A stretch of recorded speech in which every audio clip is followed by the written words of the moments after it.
All right, to the inmates in the box. If you talk to somebody in the audience, let me just tell you what's going to happen. You're going to be sent back to the Bexar County Jail, and we will see you in the month of December, maybe. You all know you're not supposed to be talking to people in the audience. And people in the audience, if you end up talking to an inmate, you're going to be excused from the courtroom. The only time you will be back in this courtroom is if somebody needs you as a witness. And once you've completed your testimony, you will then be escorted from the courtroom. There are rules. There are security issues in this courtroom. So do not speak to people in the box. If you want to speak to them, you need to do it on your own time at the Bexar County Jail. And this is not fast time at Richmond High. So it's not because you're here and I'm here. Doesn't that make it our time? No, it does not. All right, court is going to call 2024 CR 007361, 2024 CR 007359, State versus Johnny Abel Munoz. Can I have parties announced for the record for the state? Andy Wentz for the state of Texas. For the defense? Adrian Bettis. And are you Mr. Munoz? Yes, ma'am. All right, you entered a plea in each of these cause numbers on September 10th. You entered a plea and the cause number ending in 59 to count 1 and count 2. You entered a plea of guilty and you pled true to the repeater allegation. And the cause number ending in 61, you pled guilty to counts 2 and counts 3 and true to the repeater enhancement allegation. In each of the cause numbers, the court found there was sufficient evidence to find you guilty of each counts and found the enhancement true. According to your plea bargain agreement, punishment is to be assessed at a cap of 40 years in the prison. There's an affirmative finding of a deadly weapon. There are no applications. The cases will run concurrently. The state is taking in consideration 2024 CR 5164 and 2024 CR 007370. In each of the cause numbers, counsel, you waived PSI, is that correct? Yes, Your Honor. All right. The court has reviewed the defendant's criminal history without any objection from the defense. And it's the court's understanding. Do you have any witness? Excuse me, everyone. Y'all need to whisper as though you were spies. If you cannot do that, then y'all need to stop talking. All right, you may proceed. They're investigating a suspicious person at this motel. When they arrived, they attempted to locate the defendant. And one of the officers was looking down the hallway. He was shot at by the defendant. The officers had to take cover. Several people from the motel from inside their rooms came out. The defendant at that point forced him at gunpoint to let him in the room. He then let them go, but continued firing at officers. He then also fired at others through the walls of the motel and could have killed several other people. Several people had to evacuate the rooms. Competency exam, also based off of the defendant's initial behavior.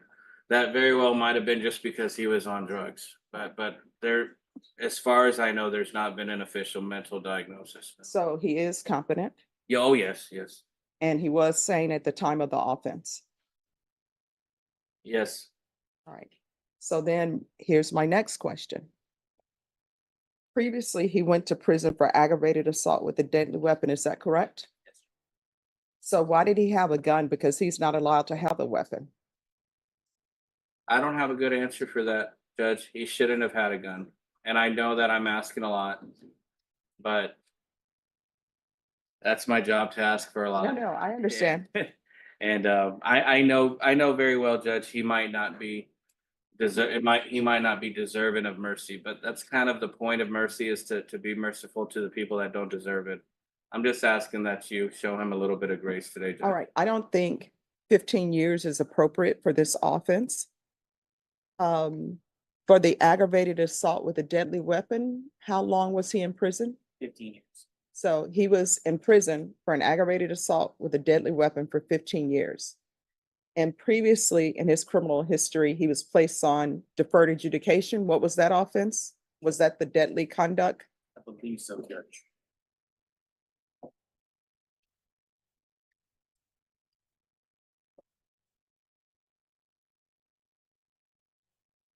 The ag assault, he was convicted and placed in confinement in 2008 for 15 years. Trying to find the deadly conduct, he was convicted and also placed on for 15 years. All right. All right, this is where I'm at. And I will tell you, whenever you go to judges school, they always tell you, say as little as possible on the record, right? But I'm a firm believer that when you explain to people a little bit why you're doing the things that you're doing, so people won't think it's arbitrary. When I was a defense attorney, I would always feel that people were just randomly maybe throwing out numbers. And I'm not saying that the state is doing it in this case. I think the offer that they tendered is an appropriate offer in this case. A lot of times when people have cases that are aggravated assault with a deadly weapon, if somebody's pointing a weapon at somebody, if somebody's showing a weapon at somebody and threatening them, people focus a little bit of what might have happened. Well, this could have been a murder, so you should sentence him to 40 years.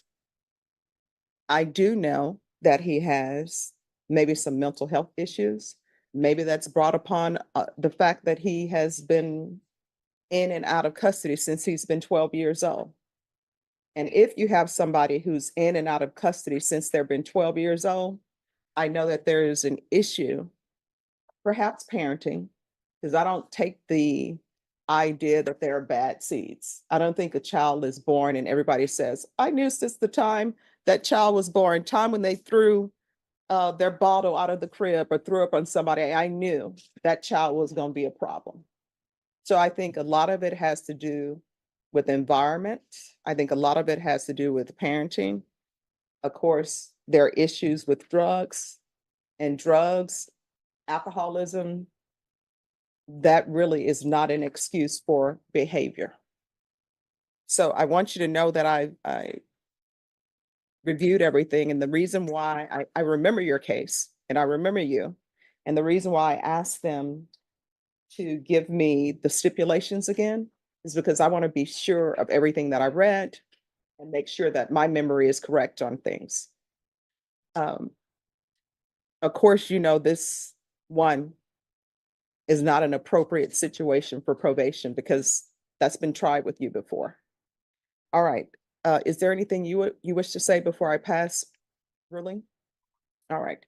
I want to let you know that I wish you the best in your life, but you're going to be going to prison today.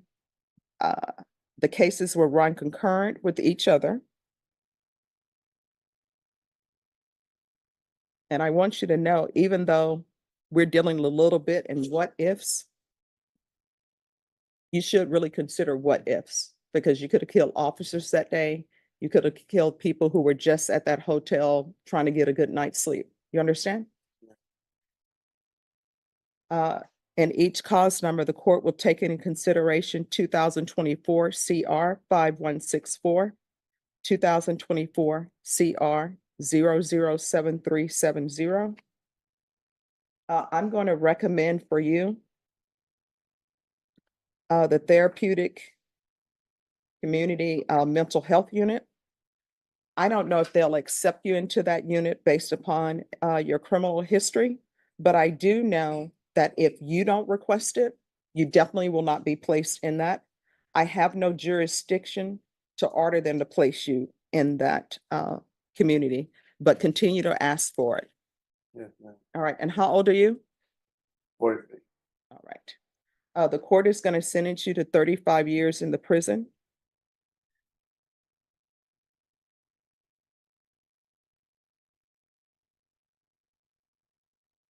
And give you credit for any time served. Did you review the document entitled Trial Court Certification of Defendant's Rights to Appeal with your attorney? Yes, ma'am. Did you understand it and sign it? Yes, ma'am. All right, because this is a plea bargain agreement, because I followed your plea bargain agreement, and because you waived your right to appeal, you do not have the court's permission to appeal. Because this is a felony conviction, You're not allowed to own or possess any weapons or ammunition. If you have a question over what a weapon or ammunition is, you'll need to speak to an attorney. Do you understand? Yes, ma'am. All right, we can go off the record. Here's the thing, I realize that's, oh, and I'm sorry, in each case, there's an affirmative finding of deadly weapon. All right, we can go off the record. Here's the thing, I know that's a lot of time. And I realize how old you are, and I realize that prison time is hard time, right? But this is what I want you to understand. One, this is a part of punishment. But two, nobody ever knows how long they're going to live. Nobody ever knows what's going to be happening with parole. But what you need to do is make sure that you get your life in order, right? And be the best that you can be. And at prison, do not become institutionalized, because it's easy to become institutionalized. It's easy to go to prison and become a part of this thing where you're just committing crimes in prison and other people are committing crimes around you or towards you at the prison. Don't become institutionalized. Just try to be the best that you can be each day. And, look forward to go in there with the understanding that, hey, there's a great chance that I'm going to end up getting parole, and just try to better yourself. So when you do get paroled, that you're ready to be in society, do the right things. And if you need to be on medications, to be on medications. And if I'm still here, who knows what will happen, right? But if I'm still here on the bench and you are lost, don't know where to go to get help, you can always come back and see me, okay? Yes, ma'am. And I say, if I'm still on the bench, who knows? Maybe I win the lottery or something. I don't know. All right. All So right. good luck to you, okay? Thank You're welcome. Thank you, counsel.